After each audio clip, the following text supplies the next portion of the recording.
Bonjour amis téléspectateurs de mbarkatv.com. Bienvenue dans l'émission La Grande Interview qui accueille aujourd'hui sur son plateau M. Alelo, qui est ancien président des élus locaux du Sénégal. Monsieur Lo, bonjour. Oui, bonjour Marca. Et merci de nous avoir reçus chez vous. Merci beaucoup Marca. Je voudrais d'abord vous féliciter d'avoir cette initiative pour mettre en place mbarkatv.com. J'espère que ce sera également un médium de plus pour bien informer et informer juste et vrai. Amen, Inch'Allah. Et je pense qu'on aura votre soutien parce qu'on Inch'Allah. en a besoin. Inch'Allah. On démarre petit à petit. Tout à fait. Merci, Chilo.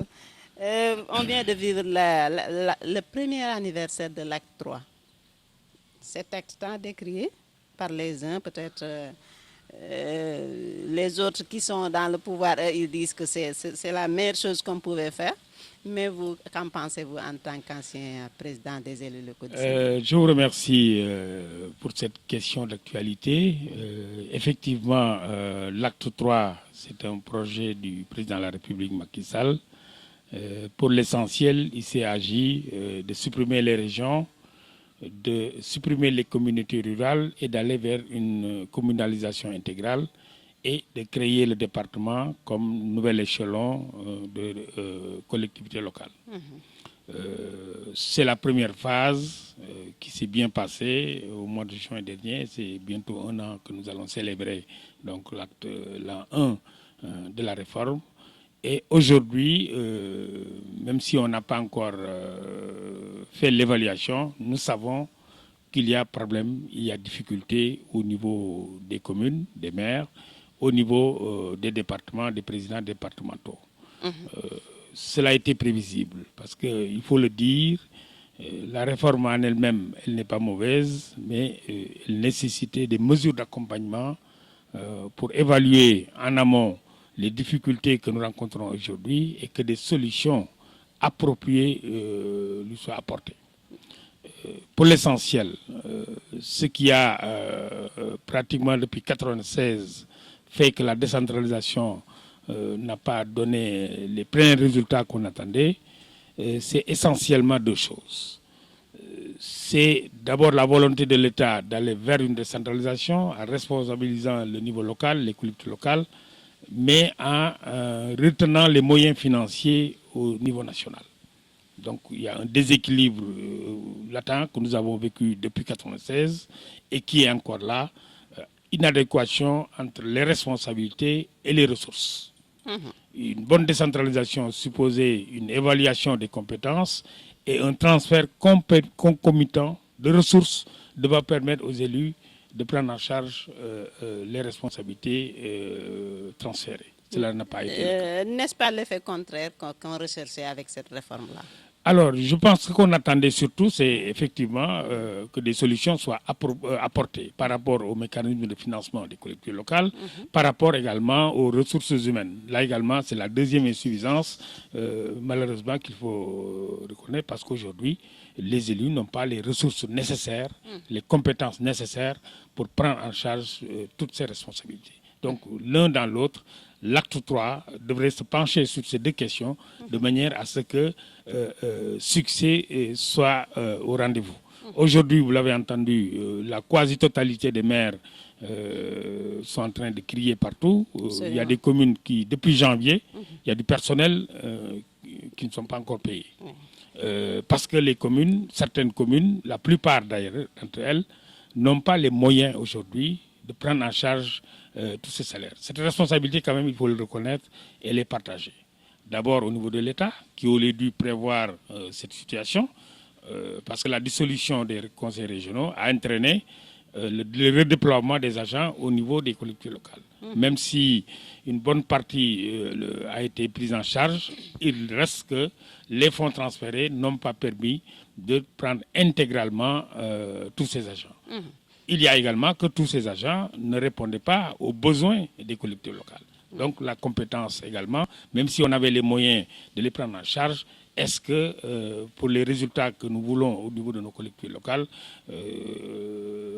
il était pas mieux de trouver une autre solution envisager soit des départs volontaires, permettre aux collectivités locales de réduire les charges de gestion et surtout de se doter de ressources propres. Maintenant, la responsabilité également qui incombe maintenant aux élus, à part celle de l'État, c'est de n'avoir pas anticipé.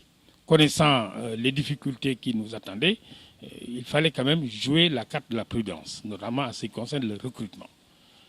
D'un côté, nous avons reçu du personnel, mais de l'autre, nous avons en charge un personnel minimum avec qui nous devons fonctionner.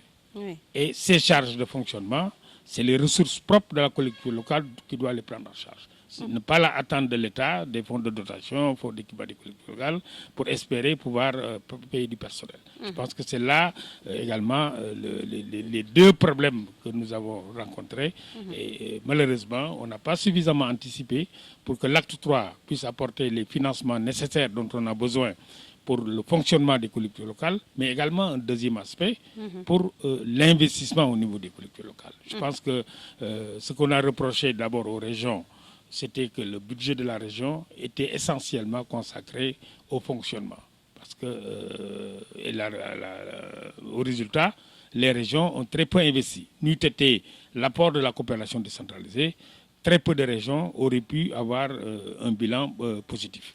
Donc, quand on crée le département, on aurait dû tirer la leçon pour voir dans quelle mesure on peut doter les départements, soit d'une fiscalité propre ou alors de transferts suffisants devant leur permettre d'investir dans le développement, Absolument. de tirer les collectivités locales au niveau départemental. Mais aujourd'hui, les présidents de département ont à cœur de pouvoir prendre en charge, payer le personnel. Et je crois que l'objectif, véritablement, ce qu'on attendait de cette réforme, si des correctifs ne sont pas apportés, malheureusement, le résultat... C'est un échec total. Je crains que... Mais si je cite le nouveau ministre, M.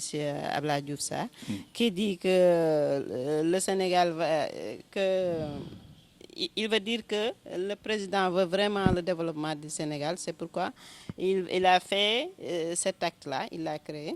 Il va faire des pôles territoires avec une harmonisation et une correction des inégalités territoriales. C'est pour ça qu'on avait créé cet acte. C'est la deuxième phase de la réforme et c'est la phase la plus importante. Mais est-ce que, vu que la première phase est un échec, est-ce que cette deuxième non, phase... c'est que les deux vont ensemble. On devrait enchaîner. Et il y a 6 mois, à l'occasion d'un conseil présidentiel, j'ai attiré l'attention de M. le Président de la République que si nous ne prenons garde dans quelques mois, nous allons vers des difficultés. Vous l'aviez prévenu. Je l'avais il y a 6 mois dit au conseil présidentiel. Parce que je savais que les collectivités locales avaient des difficultés de fonctionnement, des difficultés d'investissement, et qu'il fallait continuer la réflexion de manière à trouver justement des solutions aux problèmes que nous avons aujourd'hui. Je pense que de ce point de vue-là, on aurait dû en amont, bien avant la loi des finances, avant les arbitrages,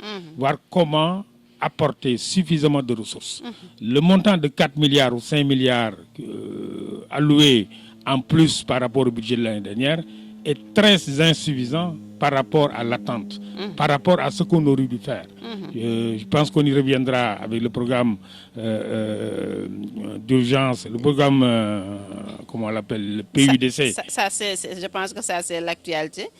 On va aborder ça en deuxième partie. En deuxième partie, je pense qu'on aurait dû véritablement multiplier par 2, voire par 3 les fonds de dotation, les fonds d'équipement, pour que le Sénégal soit en chantier, pour que véritablement en 2017, comme l'a souhaité le président de la République, que cette réforme, qui est en fait sa réforme, puisse donner des résultats. Malheureusement, on a sous-évalué, sous-estimé peut-être l'ampleur des tâches. Et de ce point de vue-là, voilà ce qui fait que nous, aujourd'hui, toutes les collectivités ont ces problèmes. Quand on vous entend parler, on sent l'expérience, on sent que vous savez des choses, que si on vous associait aux prises de décision, vous allez changer beaucoup de choses. Mais est-ce que l'erreur fatale pour cet acte, ce n'était pas ça? Je crois qu'il y a eu concertation, mais insuffisant.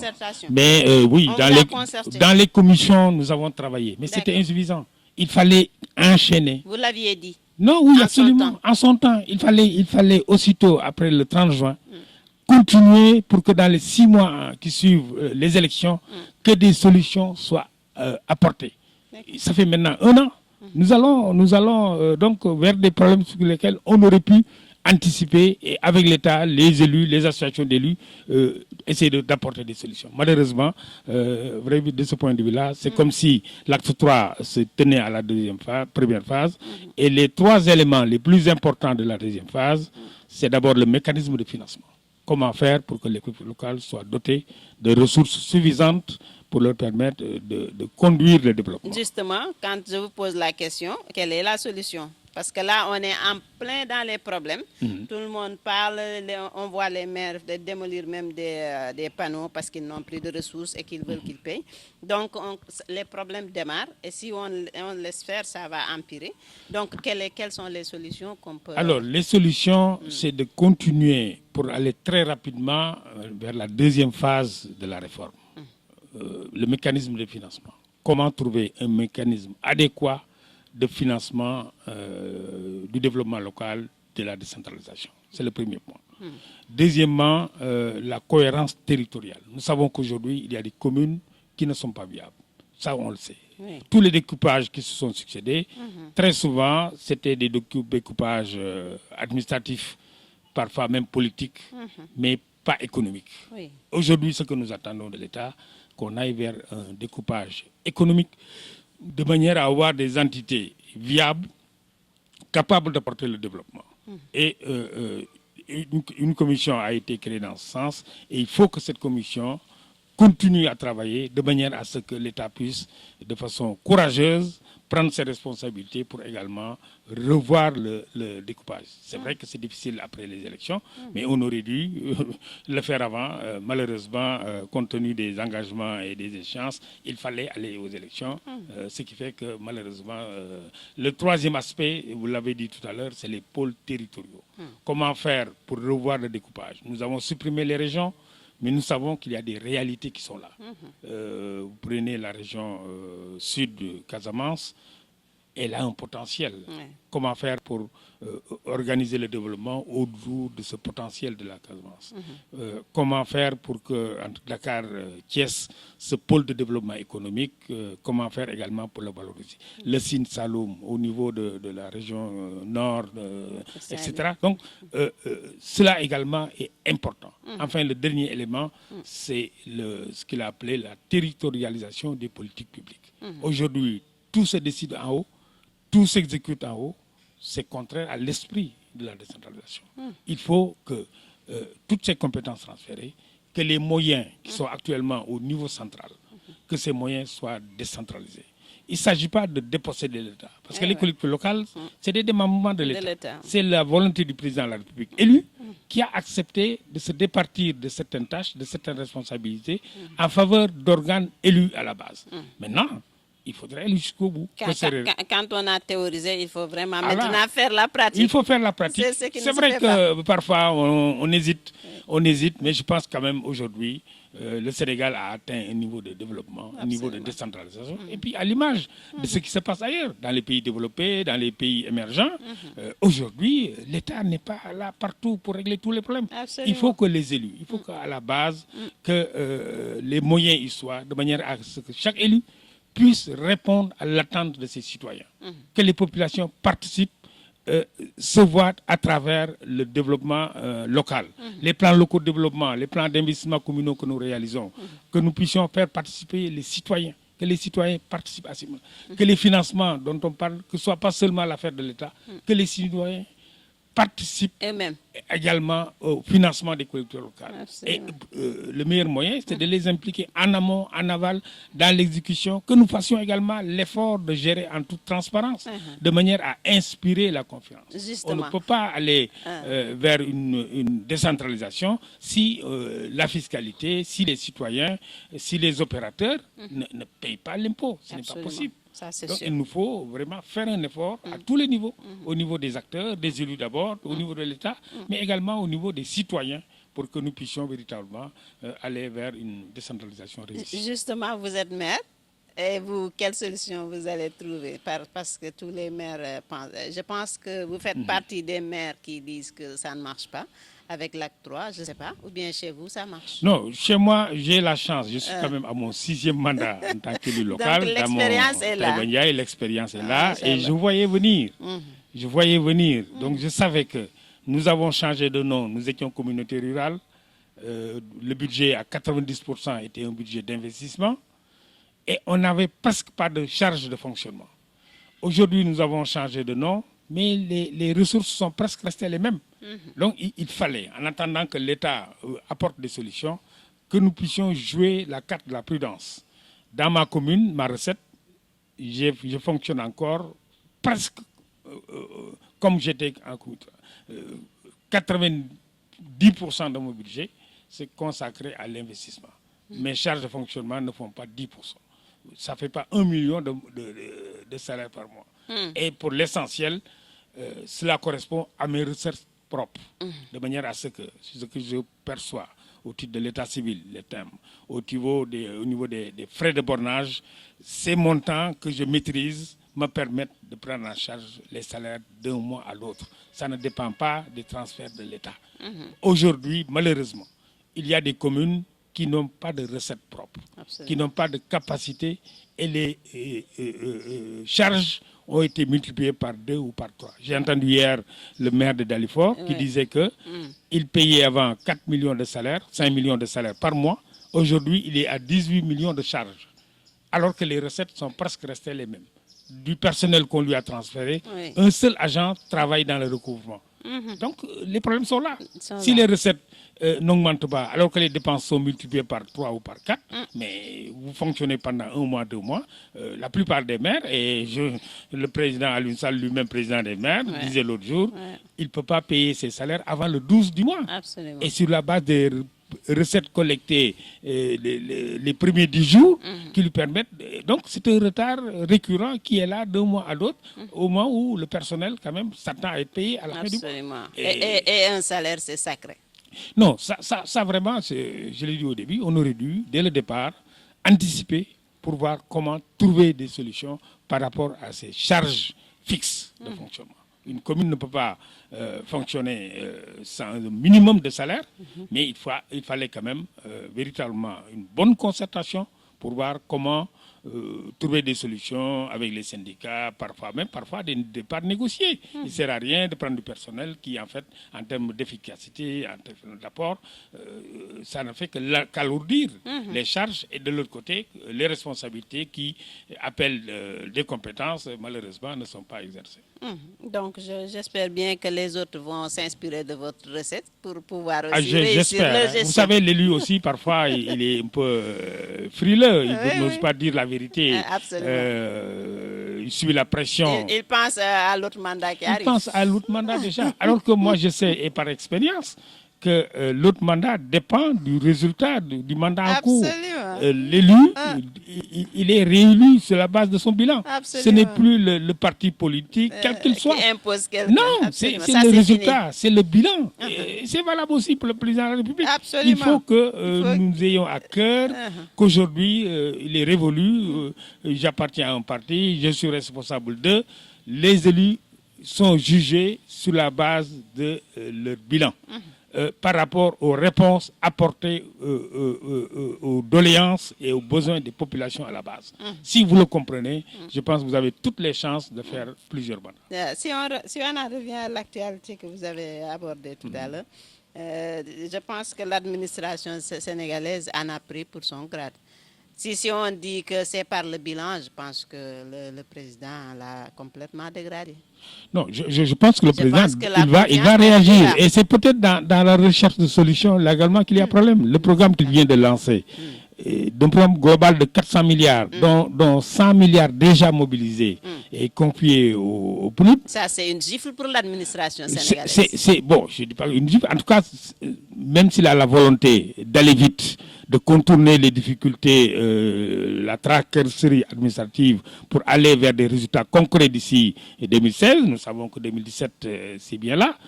Je ne suis pas sûr, quels que soient du reste les résultats de ce PUDC, que les résultats qu'on va obtenir vont permettre de compenser le déficit, sinon le désastre, que nous risquons d'avoir au niveau des bilans des collectivités locales. Je crois que si nous parlons du Sénégal émergent, je ne crois pas à un Sénégal émergent au moment où les communes, les départements tirent le diable par la queue. À mon avis, si la concertation y était, si nous étions, les élus, les associations d'élus, étaient impliqués comme par le passé, et c'est la première fois, je dois le dire, qu'un programme de développement local, ce programme est le plus important à ce que je sache. Au moins depuis 1990 que je suis en décentralisation, un programme aussi important aurait dû être discuté avec les acteurs, les bénéficiaires, les élus, partagé. Parce que même si le programme est bon, je pense qu'il a besoin d'être qu'on se l'approprie. Malheureusement, la plupart, sinon la quasi-totalité des élus ont été absents dans la négociation, ont été absents dans la définition des objectifs. Et quelle que soit la qualité de ce programme, ça c'est un point faible. Je pense que si le président nous avait consulté, on aurait dû couper la poire en deux. Une partie du financement, on met le PNUD à l'épreuve. Nous connaissons le PNUD. Le PNUD a toujours travaillé avec le FENU comme bras technique. Est-ce qu'aujourd'hui, je ne suis pas sûr, je ne peux pas apprécier, le PNUD seul, au vu des délais, de l'urgence, va pouvoir réussir tout ce programme tel que ça a été dit, dans l'urgence. Première question.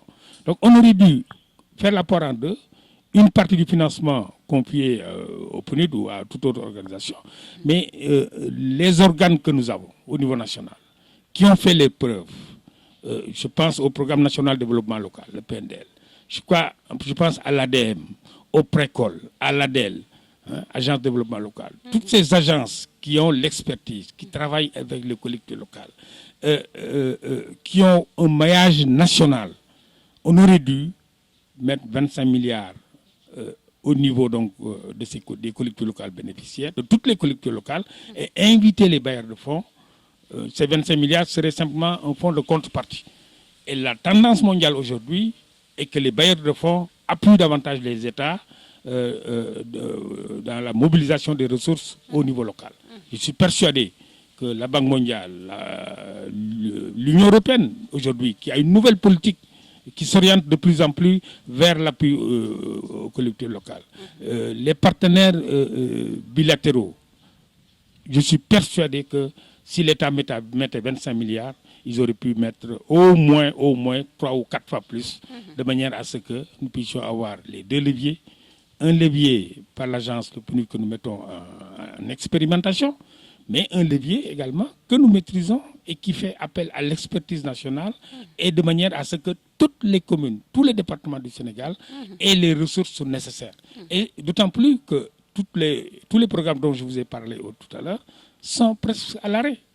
Un programme avec un bailleur de fonds a toujours une fin. Et là aussi, on n'a pas anticipé sur les négociations de manière à ce que, aussitôt mis en place l'acte 3, qu'il y ait de nouveaux programmes. Le PNDL, c'était la Banque mondiale. Il est finissant. La négociation risque de prendre 1 an, 2 ans. ADEM, la même chose. Et ce sont ces programmes qui permettaient d'abord aux communautés rurales que je connais le plus, de passer de budget de 5 millions à 10 millions à 50 voire 100 millions tous les ans. Et qui leur permettaient de faire des réalisations sur le terrain. Au niveau de l'ADEM, les contrats de ville étaient financés par ce programme. Financés en partie par la Banque mondiale, en partie par l'État. Le programme a pris fin. Nous allons encore faire 1 an à 2 ans de négociations. C'est dire donc que l'acte 3 est arrivé, mais nous risquons d'avoir une situation pratiquement qui nous ramène à plus de 10 ans en arrière. Dans la mesure où, en termes d'investissement, on a parlé tout à l'heure. Nous voulons émerger. On a parlé tout à l'heure des difficultés. On a parlé tout à l'heure des difficultés en ce qui concerne le fonctionnement, mais ça risque d'être pire pour l'investissement. Une commune qui reste 1 an, 2 ans, sans pouvoir véritablement faire des investissements en dehors du fonds de dotation, fonds d'équipement, c'est très peu. Et malheureusement, c'est le risque auquel nous risquons d'arriver. Donc c'est grave. Non, je pense que l'heure est grave. Et c'est alarmant. Alarmant. Quand quelqu'un dit qu'on est en danger, donc généralement, je souhaite que le nouveau ministre, que je félicite également, Abdoulaye Diouf Diouf Sarr, Sarr, qui est mon maire à moi, je le félicite. je le félicite, c'était vraiment un collaborateur, un jeune frère avec qui nous avons d'ailleurs cheminé au niveau de la maison des élus. Donc je pense qu'il vit, lui-même il est maire, et il vit ses problèmes. Absolument. Et il va continuer l'œuvre déjà entamée par son prédécesseur, M. Oumar Youm, de manière à ce que le plaidoyer soit porté au niveau le plus élevé. Cette réforme, c'est la réforme du président de la République. Si on ne prend garde, elle risque d'échouer. Et l'échec de l'acte 3 va se répercuter sur le PSE. Inéluctablement sur le PSE et sur le bilan du président Macky Sall. Absolument. Absolument. Et si on en vient, je pense qu'il nous reste un peu de temps, on va consacrer à la politique. Oui. Vous êtes politicien aussi. Bien sûr, je suis acteur politique. Depuis Mathusalem. Vous n'aimez pas le mot politicien? Non, je vous assure, moi-même, je suis d'abord acteur de développement. Oui, si on pouvait se mettre dans le développement, dans la décentralisation, sans coloration politique, je l'aurais fait. Mais c'est un passage obligé. Je pense qu'aujourd'hui, nous savons tous, avec la folle raison des partis, 250 partis politiques. C'est devenu un métier, la politique. Malheureusement, c'est pas un métier. Moi-même, mon métier, je suis assureur de formation. La politique, c'est pas mon métier. Il y en a qui n'ont pas de métier. Mais malheureusement, ils deviennent politiciens, quoi. Et ils deviennent milliardaires. Vous pouvez me dire le secret? Non, mais c'est malheureusement. Je vais me transformer en politicien. Malheureusement, à quel prix? Au prix de sacrifice de milliers de vies. Et malheureusement, c'est ça qui va plomber le Sénégal. Absolument. Il faut véritablement, la politique, c'est pas un métier. Oui, je pense que c'est un sacerdoce, c'est un engagement citoyen que tout acteur doit prendre pour participer au développement de son pays. On ne vient pas en politique pour s'enrichir. Et malheureusement, la nouvelle conception est telle que nous sommes tous décriés, que les politiciens, à l'espace de quelques années, ils sont milliardaires. Absolument. Alors que véritablement, c'est vraiment dévoyer complètement la fonction. Mais qu'en pensez-vous de cette arène? Parce que maintenant, c'est une arène. On s'insulte, on se bagarre. Malheureusement, et vis-à-vis... Le débat est très bas. Le débat est très bas et il faut vraiment relever le niveau. Et il faut dire quand même, d'autant plus quand même qu'au niveau des collectivités locales, aujourd'hui, nous avons quand même des élus de très haut niveau. Maintenant, c'est au niveau politique. Au niveau des partis politiques, l'accaparement des partis, au niveau des instances, à tous les niveaux, même au niveau des associations. La politisation, la politique est mise en avant en priorité par rapport à l'essentiel. Et l'essentiel, c'est le développement. L'essentiel, c'est d'apporter des réponses par rapport aux besoins des citoyens. L'essentiel, c'est de mettre des cadres de concertation de manière à ce que le développement soit partagé. Ce n'est plus l'affaire de l'État, ce n'est plus l'affaire des élus, mais tous ensemble, l'État, les élus, les citoyens, le secteur privé. Aujourd'hui, nous demandons des responsabilités. Nous n'avons pas toutes les compétences pour conduire tout ce développement. On parle de partenariat public-privé, mais c'est au niveau de décentralisation également qu'il faut aller vers des conventions, des contrats de performance entre les collectivités locales, le secteur privé, que nous puissions avoir un secteur privé local fort. Pendant très longtemps, nous avons déploré le fait que, pour l'essentiel, les grands marchés lancés au niveau de l'État sont gagnés par, bien sûr, les grandes entreprises qui remplissent les conditions, et que ces grandes entreprises arrivent au niveau local, font de la sous-traitance et laissent très peu au niveau local. Absolument. Il faut inverser la chose et l'idée d'une territorialisation des politiques publiques permettrait effectivement, véritablement, de décentraliser le budget de l'État, le budget consolidé d'investissement. Le président avait annoncé que ce budget allait être décentralisé pour toutes les régions, pour toutes les compétences. Ça fait combien d'années on en parle, mais l'acte, on ne passe pas à l'acte. On ne pratique pas. Exactement. On ne fait que théoriser. Non, mais il faut dépasser la théorie. L'actualité, il faut dépasser la théorie et passer à la pratique. L'actualité, c'est aussi l'Assemblée nationale, avec les changements qui viennent de se faire. Bon, j'avoue, moi j'étais absent, j'étais au Salon international des collectivités locales, je suis rentré avant-hier, mais vraiment Le je débat ne regrette. vous a pas poursuivi. Si, en fait, vous savez, j'ai fait 15 ans à l'Assemblée nationale. J'étais Voilà. président de la C'est commission votre des lois, maison. président de la commission des finances, vice-président, deuxième vice-président de Vous êtes l'Assemblée pensionnaire nationale. là-bas, donc Donc non, ça vous je intéresse. connais la maison, bien Absolument. entendu. Et vraiment, je regrette que vraiment à ce niveau, que nous puissions mettre en avant encore les intérêts des partis. Absolument. Il faut que l'Assemblée nationale puisse avoir son autonomie Le slogan d'action. la patrie avant le parti, Il faut le mettre en on ne pratique. le fait pas. Il faut le mettre en On pratique. ne le pratique pas. C'est un bon slogan, mais Ouais. il faut le mettre en pratique. Machallah. Nous avons certes des intérêts politiques, Ouais.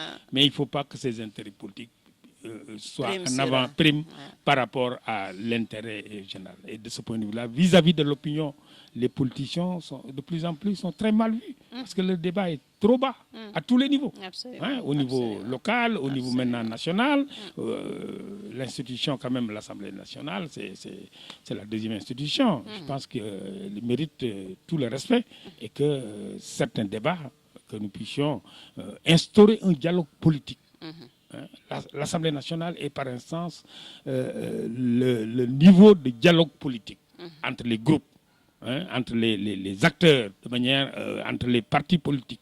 Et ce dialogue, il faut que le président puisse l'instaurer dans toute assemblée, dans toute démocratie. Il faut un pouvoir fort, mais également une opposition crédible, organisée, et qui doit participer également au développement. Le plan Sénégal émergent, c'est un programme sur 35 ans. Ce programme-là, aucun régime ne peut se l'approprier seul. Plusieurs régimes vont pouvoir se l'approprier. Donc, tout l'intérêt d'avoir ce dialogue, c'est que tous les acteurs confondus puissent se retrouver à travers le PSE, appuyer le PSE, parce que c'est ça l'intérêt du Sénégal.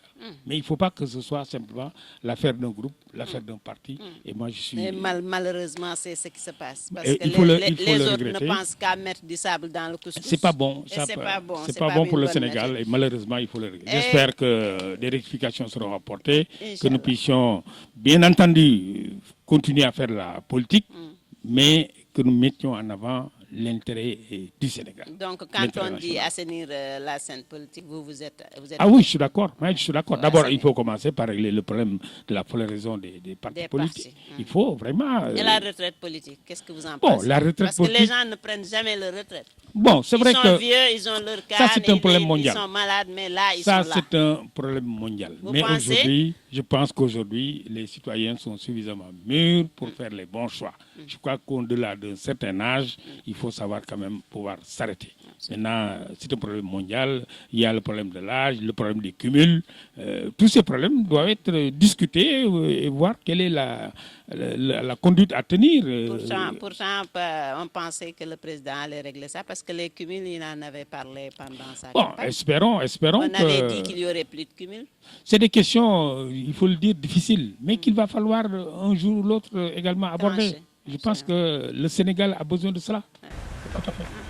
Vous êtes de quel parti? Alors, justement, Vous êtes du PS. aujourd'hui, Depuis j'ai été toujours. au PS, Vous étiez j'étais au au PDS, j'étais au PDS également. Ah. Mais aujourd'hui, de par ce que j'ai vécu, Ah. depuis 1 an, depuis 2 ans, j'ai pratiquement Vous êtes une retiré. autre, voilà, et j'ai une autre perception. Nous avons mis en place au lendemain de 2012, avec la défection, la deuxième alternance, un mouvement citoyen qui s'appelait Alliance rurale pour l'émergence du Sénégal.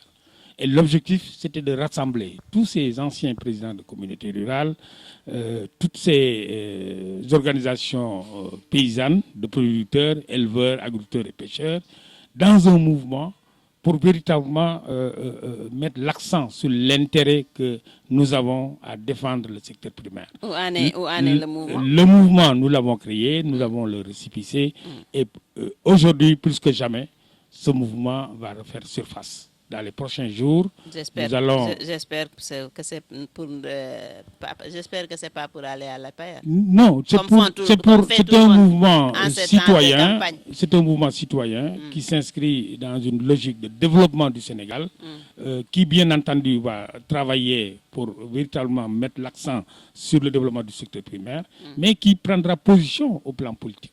Donc, c'est à l'issue de l'Assemblée générale, nous vous inviterons d'ailleurs à cette Assemblée générale Inch'Allah, pour vous dire quelle est l'orientation au plan politique que nous allons donner à Art Sénégal. Alliance rurale pour l'émergence du Sénégal. Nous avons été au dernier local en coalition avec 2 partis politiques et on avait créé Alliance républicaine pour l'émergence du Sénégal. Vous étiez avec quel parti? Non, nous avons créé notre propre alliance. Moi, j'ai gagné ma commune à Taïba avec ma propre alliance, sans les partis. Sans les partis. Voilà. Je suis allé seul, et ça, il faut le faire. Et vous avez gagné. Je suis allé seul, sans coalition, et contre tous. C'est parce que vous avez un bilan, monsieur. Mais bien sûr, et ça, j'ai compris. Ah, oui. Et de plus en plus, il faut que les élus également aillent vers ça. C'est bien d'aller... Est-ce que vous ne pensez pas que maintenant, le Sénégalais doit, je m'excuse du terme, mettre de côté tous ces politiciens et prendre d'autres. Non. Est-ce qu'on ne doit pas renouveler nos dirigeants? Non, on est obligé. Comme les politiciens sont là tout le temps non, nous promettre des choses qu'ils ne font pas. Est-ce qu'on ne prendrait pas des gens qui n'ont jamais fait de politique? La société civile, parce que mais la société civile, pour l'essentiel, en fait, c'est des sociétés civiles, mais en réalité, ils se comportent comme les acteurs politiques. Absolument. Pourquoi ne pas s'insérer dans le dispositif de façon plus apparente et directe à participer au choix? Au lieu de se cacher derrière la société société nous savons que les partis politiques réunis ne font pas 30% de l'électorat. Absolument. Donc je pense qu'il y a véritablement la matière. Les partis politiques sont indispensables, mais il faut les réorganiser. Je pense que ces pléthores de partis, ces partis qu'on appelle télécentres, qui ne font jamais d'assemblée générale, qui n'osent pas aller seuls aux élections, qui sont toujours derrière les grands partis. Il faut trouver une solution pour mettre fin à ça. Il faut qu'on mette fin à ça. Absolument. Et que pensez-vous de la transhumance? Vous qui m'avez dit que vous étiez du PS, vous êtes allé au PDS. Oui, maintenant, moi, je pense... Je ne suis pas... Vous vous apprêtez à aller à la paix? Je pense que vous avez suivi le débat quand, en 2002 avec le président Abdoulaye Wade. Moi, je suis d'abord un acteur de développement. Et mon parti, c'est d'abord le Sénégal. Mon parti, c'est d'abord le Sénégal. Ça, c'est la théorie de tous les politiciens. Non, mais moi, si je le dis, les Sénégalais m'entendent. C'est franc. C'est franc, et je le vis, et je le vis tous les jours. Aujourd'hui, donc, je suis dans la même logique. Je vous ai dit tout à l'heure que si on pouvait faire du développement, être acteur de la décentralisation, sans parti, je l'aurais fait. Mais je n'en fais pas une fiction, je n'en fais pas un métier, et je me refuse donc d'être vraiment ce transhumant allant chercher des avantages. Non, je remercie Dieu de ce qu'il m'a donné, mais surtout de par mes compétences. Aujourd'hui, je peux rester chez moi sans politique et vivre décemment de mes propres revenus. Mais c'est la passion. C'est la passion et c'est la volonté la volonté participer. Et l'engagement des citoyens également à servir. Dans ma commune aujourd'hui, j'espère que dans 1 an ou 2, ma commune, de par les investissements que je vais attirer et sur lesquels je travaille depuis 10 ans, c'est la raison pour laquelle je ne suis pas d'accord sur les limitations de mandat. Parce que si moi j'ai pu réussir à Taïba Ndiaye de faire 100% d'adduction d'eau, tous les villages sont désenclavés en piste de production. Je suis à 85% d'électrification rurale. C'est parce que j'ai duré. J'ai fait plusieurs mandats. Et de ce point de vue-là, c'est pour ça que je vous dis, tant que j'ai encore vie, tant que j'ai à la force, les populations de Taïba Ndiaye vont souhaiter que je reste pour pouvoir achever de votre le dernier challenge qui me reste, c'est la création d'emplois. Et c'est ma priorité. Je suis donc, vous savez que vous avez entendu, Taïba Ndiaye va être un hub au plan énergétique avec Tobin Power qui est en construction, qui sera achevé dans 4 mois ou 5 mois avant la fin de l'année. Nous avons Sarayol également qui va bientôt démarrer. Et ces 2 entreprises, une fois opérationnelles, en termes de recettes, notamment de patentes, et je pense que là, on aura une autre réunion sur la patente que nous voulons localiser dans les sites de production. Mais la commune, pendant 20 ans, aura au moins 1 milliard de recettes à partir donc, de ces entreprises. Ce qui nous permettra donc de créer des emplois, d'avoir des instruments de production, d'investir dans l'agriculture, dans l'élevage et la pêche. Et c'est là où nous faisons un appel également aux élus, qu'ils soient un peu visionnaires, de manière à pouvoir jeter les bases pour demain s'inscrire dans une logique d'indépendance par rapport au développement local qu'ils veulent faire au niveau de leur commune. Qu'ils vous entendent et que Dieu vous entende pour qu'ils puissent Inch'Allah. assimiler ce message. Inch'Allah. Mais on parlait de la transhumance, mais on ne parle plus de vous, mais de la transhumance en général. Donc, je crois qu'il y a deux formes de transhumance. La transhumance qu'il faut bannir, c'est celle qui consiste à quitter un parti pour aller avec le pouvoir dans le but simplement de se faire des avantages. C'est celle-là qu'on vit au Sénégal, quand même. Malheureusement, celle-là, il faut le déplorer. Voilà. Par contre, s'il s'agit de participer, de mettre son expérience pour le développement du Sénégal, je pense que de ce point de vue-là, même si on l'appelle transhumance, c'est une transhumance positive. Est-ce qu'on ne peut pas rester dans son parti et travailler pour le Sénégal? Mais je pense que oui, cela également est possible. Donc, on n'a pas besoin de transhumer pour Non, le faire. oui, je vous dis que l'idéal serait ça. Je vous dis que moi, en 2002, quand le président Abdoulaye Wade faisait appel à moi, j'avais pu le convaincre de rester au Parti socialiste, mais de continuer à le soutenir en tant que président de la République. Et à l'époque, c'est le Premier ministre Idrissa Seck qui avait bien compris, qui est très politique, qui avait besoin d'un Alilo pour se renforcer. Parce qu'à l'époque, le PDS n'avait pas plus de 15% des collectivités locales. On est arrivé presque ensemble à 80-85%. Donc c'était aussi un objectif politique. Mais pour moi, sincèrement, en tant que président de la République, que je sois de son camp ou pas, j'appuierai tous les programmes de l'État. Maintenant, au plan politique, on verra. C'est ça, être un bon citoyen.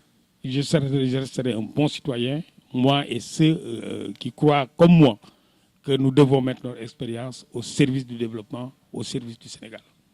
Si je vous laisse le dernier mot.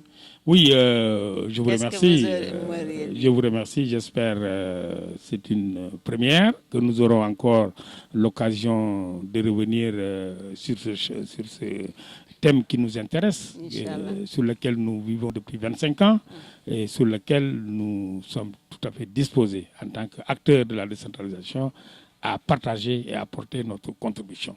Nous souhaitons simplement que le président de la République puisse se ressaisir, puisse véritablement revoir dans les choix, par rapport surtout à la décentralisation, comment apporter des correctifs pour que cet axe 3, qui est sa réforme, soit une réussite.